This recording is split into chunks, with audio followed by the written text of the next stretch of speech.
രാവിലത്തെ ബ്രേക്ക്ഫാസ്റ്റ് ഉണ്ടാക്കാനുള്ള തിരക്കുകളിലാണ് കേട്ടോ. ഇന്ന് നമ്മൾ കുറച്ച് വെറൈറ്റി ആയിട്ട് ഒരു അപ്പവും മുട്ടക്കറിയാണ് ഉണ്ടാക്കാൻ പോകുന്നത്. അപ്പോൾ എല്ലാവർക്കും വെനസ് കിച്ചണിലേക്ക് സ്വാഗതം. മുട്ട പുഴുങ്ങാനായിട്ട് ഇട്ടിട്ടുണ്ട്. ഇത് മുട്ട ഒഴിവാക്കി വേണമെങ്കിൽ ഒരു വെജിറ്റബിൾ കറിയായിട്ടും ചെയ്യാൻ പറ്റുന്നതാണ് കേട്ടോ. പിന്നെ സാധനങ്ങളൊക്കെ ഒന്ന് അരിഞ്ഞെടുക്കാം. ഒരു 3 സവോള, നല്ല പഴുത്ത 3 തക്കാളി, ഇതുപോലൊരു ചെറിയ ക്യാപ്സിക്കം, പിന്നെ കുറച്ച് ഇഞ്ചിയും വെളുത്തുള്ളിയും, ഒരു മീഡിയം സൈസിലുള്ള ഒരു കഷ്ണം ഇഞ്ചിയും ഒരു 5-6 അല്ലി വെളുത്തുള്ളി എടുത്തിട്ടുണ്ട്. ഇതൊക്കെ ഒന്ന് അരിഞ്ഞെടുക്കാം. ഇപ്പോൾ ഈസ്റ്ററൊക്കെ ആവാറായതുകൊണ്ട് കുറച്ച് പേരൊക്കെ നൊയമ്പിലായിരിക്കുമല്ലോ. അപ്പോൾ അങ്ങനെ നിങ്ങൾ മുട്ടയും കഴിക്കില്ല എന്നുണ്ടെങ്കിൽ ഞാൻ നേരത്തെ പറഞ്ഞ പോലെ മുട്ട ഒഴിവാക്കിയിട്ട് വെജിറ്റബിൾ കറിയായിട്ട് ഉണ്ടാക്കിയാലും ഇത് നല്ല ടേസ്റ്റിയാണ്. അപ്പത്തിനും ചപ്പാത്തിക്കും ഒക്കെ നല്ലൊരു സൈഡ് ഡിഷാണ്. അപ്പോൾ അതെ, ക്യാപ്സിക്കം ഇതുപോലെ നീളത്തിന് കുറച്ച് കനം കുറച്ചാണ് അരിഞ്ഞെടുത്തിരിക്കുന്നത്. ഒരു ചെറിയ ക്യാപ്സിക്കം അത് ഫുള്ളായിട്ട് ഞാൻ കറിയിൽ ചേർക്കുന്നുണ്ട്. ക്യാപ്സിക്കത്തിൻ്റെ ഒരു ടേസ്റ്റ് നന്നായിട്ട് വേണം. ഇനി ഒരു പാൻ വെച്ചു, അതിനകത്തേക്ക് കുറച്ച് എണ്ണ ഒഴിക്കുക. വെളിച്ചെണ്ണയാണേ. എണ്ണ ചൂടാകുമ്പോൾ കുറച്ച് കടുക്, ഒരു 1/2 ടീസ്പൂൺ, പിന്നെ ഒരു 1/4 ടീസ്പൂൺ ചെറിയ ജീരകം, ഈ തോരനൊക്കെ ചേർക്കുന്ന ജീരകം ഉണ്ടല്ലോ, അതാണ് കേട്ടോ. കുറച്ച് കറിവേപ്പിലയും കൂടി ഇട്ടു. പിന്നെ നമ്മൾ അരിഞ്ഞു വെച്ച സവോള 3 എണ്ണം നീളത്തിന് കനം കുറച്ച് അരിഞ്ഞതാണ്. വലിയ സവോളയ്ക്ക് ആണെങ്കിൽ 2 എണ്ണം ആയാലും മതി. പിന്നെ ഇഞ്ചി വെളുത്തുള്ളി അരിഞ്ഞത് ഏകദേശം ഒരു 1-1.5 ടീസ്പൂൺ വരും.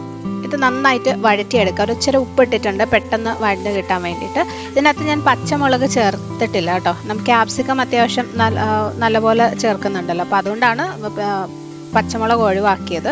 നിങ്ങൾക്ക് വേണമെന്നുണ്ടെങ്കിൽ 1-2 എണ്ണം ചേർക്കാം, എരിവിന് കൂടുതൽ വേണമെങ്കിൽ. അപ്പോൾ നന്നായിട്ട് വഴറ്റി നല്ലപോലെ ഒന്ന് വാടി വരണം. സവോള കുറച്ചൊന്ന് നിറം മാറി ഇഞ്ചിയുടെയും വെളുത്തുള്ളിയുടെയും ചുവയൊക്കെ മാറണം. ഈ ഒരു രീതിയിലായി കഴിയുമ്പോൾ ഇനി നമുക്ക് പൊടികളിടാം. ഒരു 1/2 ടീസ്പൂൺ മഞ്ഞൾപ്പൊടി, പിന്നെ ഒരു 2.5 ടീസ്പൂൺ മുളക് പൊടി. ഞാൻ കാശ്മീരി മുളക് പൊടിയാണ് ചേർക്കുന്നത്, അപ്പോൾ എരിവ് കാണത്തില്ല. എരിവുള്ള മുളക് പൊടിയാണെങ്കിൽ അതിനനുസരിച്ച് കുറച്ച് ചേർത്താൽ മതി. പിന്നെ ഒരു 2.5 ടീസ്പൂൺ തന്നെ മല്ലിപ്പൊടിയും ചേർക്കാം. മുളക് പൊടിയുടെ അതേ അളവിൽ മല്ലിപ്പൊടി.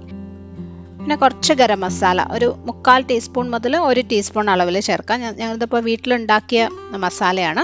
ഇതിന് പകരം ചിക്കൻ മസാലയോ കുറച്ച് പെരുംജീരകം പൊടിച്ചതൊക്കെ ആയാലും മതി. നന്നായിട്ട് വഴറ്റി ആ പൊടികളുടെ ഒരു ചുവയങ്ങ് മാറണം. ഇനി നമ്മൾ അരിഞ്ഞു വെച്ചിരിക്കുന്ന തക്കാളി ഇടാം. നല്ല പഴുത്ത 3 തക്കാളിയാണ് കേട്ടോ എടുത്തിരിക്കുന്നത്.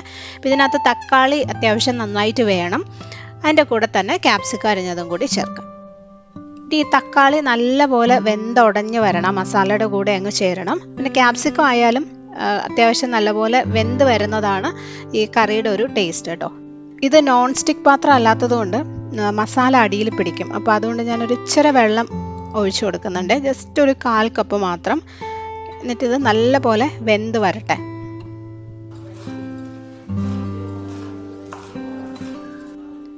ഒരു 1-2 മിനിറ്റ് ഒന്ന് അടച്ചു വെച്ച് കഴിയുമ്പോഴേക്കും തക്കാളി ഇതുപോലെ നല്ലപോലെ വെന്ത് ഉടഞ്ഞു വന്നിട്ടുണ്ടാവും. ഇനി വേണം ഇതിനകത്ത് ഗ്രേവിക്ക് ആവശ്യത്തിനുള്ള വെള്ളം ഒഴിക്കാൻ. അപ്പം ഞാനിതൊരു സെമി ഗ്രേവി രീതിയിലാണ് ഉണ്ടാക്കുന്നത് കേട്ടോ. ഒരുപാട് ഗ്രേവി കാണത്തില്ല. നമ്മൾ മുട്ട റോസ്റ്റൊക്കെ ഉണ്ടാക്കുന്ന ആ ഒരു രീതിയിലാണ് ചെയ്യുന്നത്. അപ്പോൾ ഒരു ഗ്ലാസ്, ഏകദേശം 1 കപ്പ് വെള്ളം ഒഴിച്ചിട്ടുണ്ട്. അതിനിവിടെ ആവശ്യത്തിനുള്ള ഉപ്പും കൂടി ഇട്ടിട്ട് നല്ലപോലെ മിക്സ് ചെയ്ത് അടച്ചു വെച്ച് ഒരു ലോ ടു മീഡിയം ഫ്ലെയിമിൽ ഒരു 5-6 മിനിറ്റ് വെക്കുമ്പോഴേക്കും പാകത്തിന് വറ്റിയൊക്കെ വരും. അപ്പത്തിനുള്ള മാവ് ഇന്നലെ രാത്രി തന്നെ അരച്ചു വെച്ചിട്ടുണ്ടായിരുന്നു. ഇത് ഈസ്റ്റ് ചേർക്കാത്ത അപ്പമാണ് കേട്ടോ. പച്ചരി, അതിൻ്റെ പകുതി അളവിൽ തേങ്ങ, ചോറ്, ഒരു 2 ടേബിൾ സ്പൂൺ ഉഴുന്ന്, ഇത്രയും കൂടെ ഇട്ട് നല്ലപോലെ അരച്ച് വെച്ചതാണ്. നന്നായിട്ട് പൊളിച്ച് പൊങ്ങി വന്നിട്ടുണ്ട്. ഇതിനകത്തുനിന്ന് ആവശ്യത്തിന് മാവെടുത്ത് ബേക്കിംഗ് സോഡയും ഉപ്പും ഒക്കെ ചേർത്തിട്ടാണ് അപ്പം ഉണ്ടാക്കുന്നത്.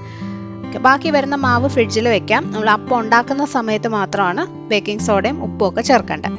അപ്പോൾ ഇതിനകത്തിന് ആവശ്യത്തിന് വെള്ളം ഒഴിച്ചൊന്ന് ലൂസാക്കുകയും വേണം. ഇപ്പം ഇച്ചിരി നല്ല കട്ടിക്കാണ് അരച്ച് വെച്ചിരിക്കുന്നത്. അപ്പോൾ ഒരു 1/2 ടീസ്പൂൺ ബേക്കിംഗ് സോഡ ഈ സ്പൂണിലോട്ട് ഇട്ടിട്ട് കുറച്ച് വെള്ളം ഒഴിച്ചിട്ട് ഒന്ന് മിക്സ് ചെയ്ത് വേണം ഈ മാവിലോട്ട് ഒഴിച്ചു കൊടുക്കാൻ. ബേക്കിംഗ് സോഡ എപ്പോഴും കുറച്ച് വെള്ളത്തിലൊന്ന് മിക്സ് ചെയ്ത് തന്നെ ഒഴിക്കണേ. ഇനി ലൂസാക്കാൻ ആവശ്യത്തിന് കൂടുതൽ വെള്ളം ചേർത്ത് കലക്കിയെടുക്കാം. ഞാനിത് ദോശക്കല്ലിൽ ഒഴിച്ച് വെള്ളയപ്പം പോലെയാണ് ഉണ്ടാക്കാൻ പോകുന്നത്. അപ്പോൾ അതുകൊണ്ട് മാവ് ഒരുപാട് ലൂസാക്കിയിട്ടില്ല. അപ്പച്ചട്ടിയിൽ ഒഴിച്ചാണ് എടുക്കുന്നതെങ്കിൽ കുറച്ചും കൂടി മാവ് ലൂസാവണം. ഇനി ഇതിനകത്തോട്ട് ഗ്രേറ്റ് ചെയ്ത് വെച്ച ഒരു വലിയ ക്യാരറ്റും കൂടി ചേർക്കുന്നുണ്ട്. അപ്പോൾ ഇത് ക്യാരറ്റ് വെള്ളയപ്പമാണ് നമ്മൾ ഉണ്ടാക്കാൻ പോകുന്നത്.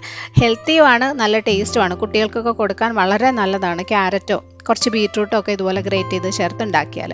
ഇനി ആവശ്യത്തിനുള്ള ഉപ്പും കൂടി ഇട്ട് നല്ലപോലെ ഒന്ന് മിക്സ് ചെയ്ത് വയ്ക്കുക. ഇതിൽ ഞാൻ പഞ്ചസാര ചേർത്തിട്ടില്ല, കാരണം ക്യാരറ്റ് അത്യാവശ്യം നല്ല അളവിൽ ചേർത്തിട്ടുണ്ടല്ലോ, അപ്പോൾ അതിന് ചെറിയൊരു മധുരം ഉണ്ടാവും, അത് മതി.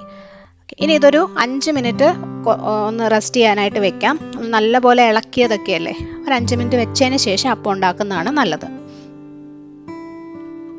ആ സമയം കൊണ്ട് മുട്ടക്കറി ഇതാ പാകത്തിന് വറ്റി സവോളയും ക്യാപ്സിക്കും ഒക്കെ നന്നായിട്ട് വെന്ത് റെഡിയായി വന്നിട്ടുണ്ട്. ഞാനിത് ഒരു സെമി ഗ്രേവി രീതിയിലാണ് എടുക്കുന്നത്. ഇതുപോലെ അപ്പത്തിൻ്റെ കൂടെ കുറച്ച് കറി വേണമല്ലോ, കുറച്ചും കൂടി വറ്റിച്ച് നല്ലൊരു റോസ്റ്റാക്കി എടുത്താലും നല്ല ടേസ്റ്റാണ് കേട്ടോ. അപ്പോൾ ഇതായിട്ടുണ്ട്. ലാസ്റ്റിനകത്തേക്ക് കുറച്ച് മല്ലിയില ഇടുന്നുണ്ട്. നിർബന്ധമില്ല, കറിവേപ്പില ആയാലും മതി. മല്ലിയില ചേർക്കുമ്പോൾ വേറൊരു ടേസ്റ്റാണ്. അതിൻ്റെ കൂടെ തന്നെ പുഴുങ്ങി വെച്ച മുട്ടയും കൂടി ഇട്ട് ഒന്ന് മിക്സ് ചെയ്തെടുക്കുമ്പോൾ നമ്മുടെ അടിപൊളി വെറൈറ്റി മുട്ടക്കറി റെഡി. നിങ്ങൾ ട്രൈ ചെയ്ത് നോക്കണം. പറഞ്ഞ പോലെ ഇതിൻ്റെ ഗ്രേവി മാത്രം മുട്ട ഇല്ലാണ്ട് കഴിക്കാനും നല്ല ടേസ്റ്റാണ്. അതും അപ്പത്തിനും ഇടിയപ്പത്തിനും ചപ്പാത്തിക്കും ഒക്കെ നല്ലൊരു സൈഡ് ഡിഷാണ്. പിന്നെ നമുക്ക് അപ്പവും കൂടി ചുട്ടെടുക്കാം. ഞാൻ ദോശക്കല്ലിലാണ് ഉണ്ടാക്കുന്നത്. അപ്പോൾ കുറച്ച് എണ്ണയൊന്ന് തേച്ചിട്ടുണ്ട്. നോൺ സ്റ്റിക്ക് ആണെങ്കിൽ എണ്ണയൊന്നും തേക്കേണ്ട ആവശ്യമില്ല. അതിനകത്തോട്ട് മാവ് ഒഴിക്കാം.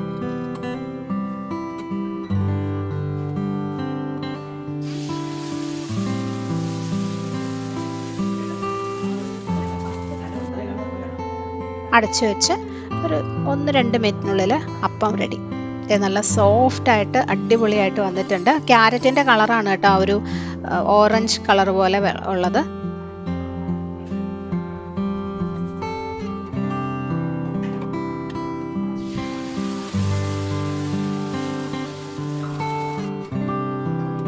ഈസ്റ്റ് ഒന്നും ചേർക്കാത്ത നല്ല സൂപ്പർ സോഫ്റ്റ് ആയിട്ടുള്ള അപ്പമാണ്. ഇപ്പം നല്ല ചൂട് സമയമല്ലേ, അപ്പോൾ അതുകൊണ്ട് ഈസ്റ്റ് ഒന്നും ചേർക്കാതെ അരച്ചു വെച്ചാലും മാവ് നല്ലപോലെ പൊങ്ങി വരും.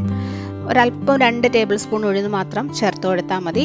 അപ്പോൾ നമ്മുടെ ബ്രേക്ക്ഫാസ്റ്റ് റെഡി. അപ്പവും മുട്ട റോസ്റ്റും അതിൻ്റെ കൂടെ കുറച്ച് തണ്ണിമത്തൻ ജ്യൂസും ഉണ്ട് കേട്ടോ. അടിപൊളിയല്ലേ? അപ്പോൾ എന്തായാലും നിങ്ങൾ ട്രൈ ചെയ്ത് നോക്കുമെന്ന് വിചാരിക്കുന്നു. ട്രൈ ചെയ്തിട്ട് അഭിപ്രായം അറിയിക്കണം. ഇഷ്ടമായെങ്കിൽ ഫ്രണ്ട്സുമായിട്ടും ഫാമിലിയായിട്ടൊക്കെ ഷെയർ ചെയ്യണം. അടുത്തൊരു വീഡിയോ ആയിട്ട് വീണ്ടും കാണാം. Bye friends, thank you for watching.